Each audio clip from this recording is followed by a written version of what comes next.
राजा का बेटा राजा नहीं बनेगा, अब वही राजा बनेगा जो काबिल होगा। आपने ये डायलॉग मशहूर फिल्म ऋतिक रोशन की फिल्म सुपर 30 में सुना होगा।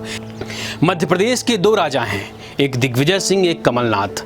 मध्य प्रदेश के दिग्विजय सिंह जो हैं उनके बेटे राज्यवर्धन सिंह वो भी राजा हैं, क्योंकि वर्तमान में उनका जन्मदिन था और बड़ी बड़ी होर्डिंग्स लगाई गई थी, बड़े पोस्टर लगाए गए थे जिसमें बाकायदा ये अभिनंदन लिखा गया था कि मध्य प्रदेश के भावी मुख्यमंत्री को जन्मदिन दिवस की हार्दिक शुभकामनाएं।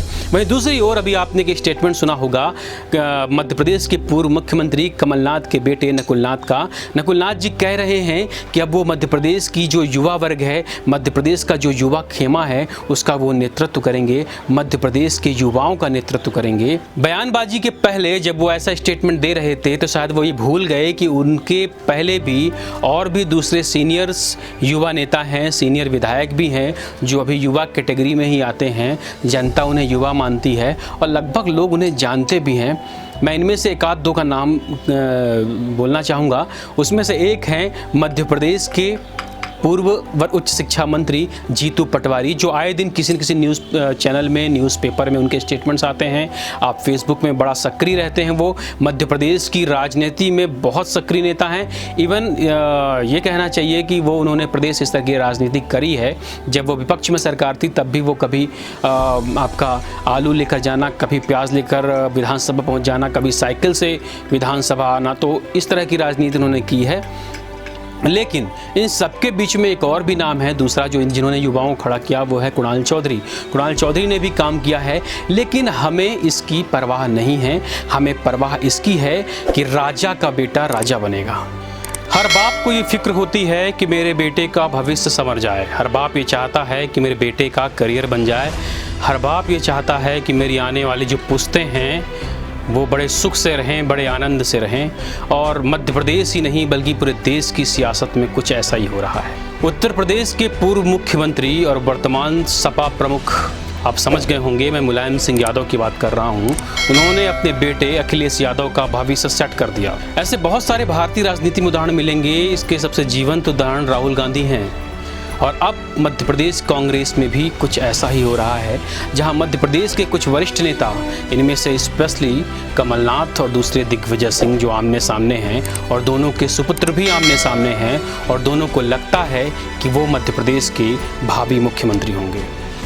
उन्हें अपने करियर की चिंता है, उन्हें मध्य प्रदेश का मुख्यमंत्री बनना है, उन्हें अपनी विरासत को आगे लेकर जाना है। वो राजशाही विरासत के लोग हैं, वो आगे बढ़ेंगे, उनका भविष्य है। और मध्य प्रदेश की जो जनता है, मध्य प्रदेश का जो युवा है, मध्य प्रदेश का जो निडी व्यक्ति है, आज से आवश्यकता है रोजगार की, आवश्यकता है 2 वक्त की रोटी की, उसकी चिंता किसी को करने की ज़रूरत नहीं है। क्योंकि मध्य प्रदेश शासन की, मध्य प्रदेश सरकार की विभिन्न योजनाएं आएंगी और वो योजनाएं बाकायदा टीवी पे अनाउंस होगा, उसके एडवर्टीजमेंट चलेंगे, बड़े बड़े होर्डिंग लगेंगी, बड़े बड़े पोस्टर्स लगेंगे, विज्ञापन भी आएंगे, बाकायदा वैकेंसी भी निकलेगी, लेकिन रोजगार नहीं मिलेगा।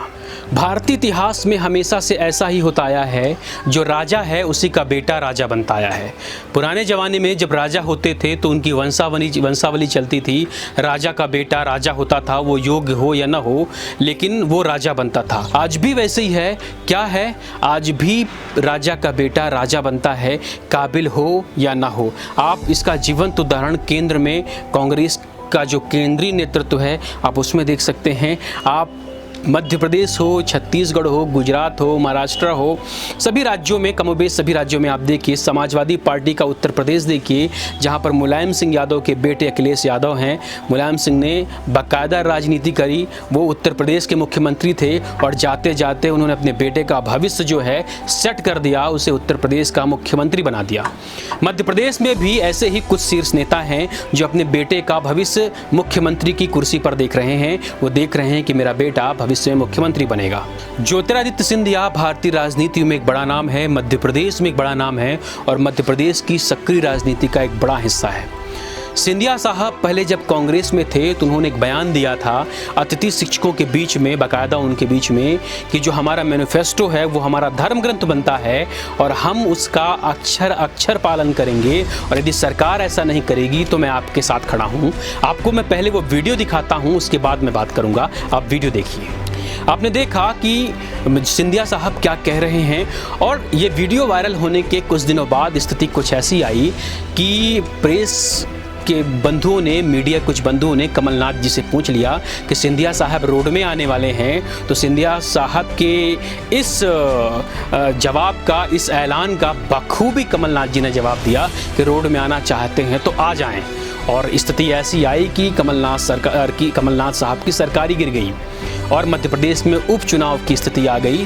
वर्तमान में मध्य प्रदेश में उपचुनाव होने वाले हैं, लेकिन इन सब के बीच एक दूसरा मसला और भी है, दूसरा मुद्दा और भी है। आइए उस पर बात करते हैं। आज की जो वीडियो है वो मध्य प्रदेश ही नहीं बल्कि भारतीय राजनीति में एक तीखा कटाक्ष था। परिवारवाद को, नेपोटिज्म को कटाक्ष था। राजा का बेटा राजा बनेगा पर कटाक्ष था। हमारे कहने का मतलब ये है कि देश का युवा, प्रदेश का युवा अपने दीन आंखों से सरकार को देख रहा है। सरकार की तरफ उसकी दृष्टि है कि सरकार कब ध्यान देगी, कब रोजगार देगी, कब हमारा ख्याल करेगी। लेकिन सरकार को इसकी चिंता नहीं है।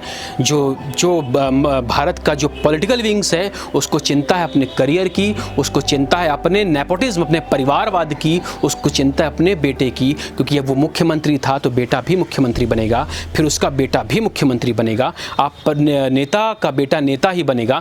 बेटा कितना भी पढ़ा लिखा क्यों ना हो, पर वो नेता ही बनेगा। क्योंकि सबको पता है कि भारत की जो पॉलिटिक्स है, उस पॉलिटिक्स में आगे बढ़ने पर क्या होगा और उससे क्या बेनिफिट्स मिल सकते हैं।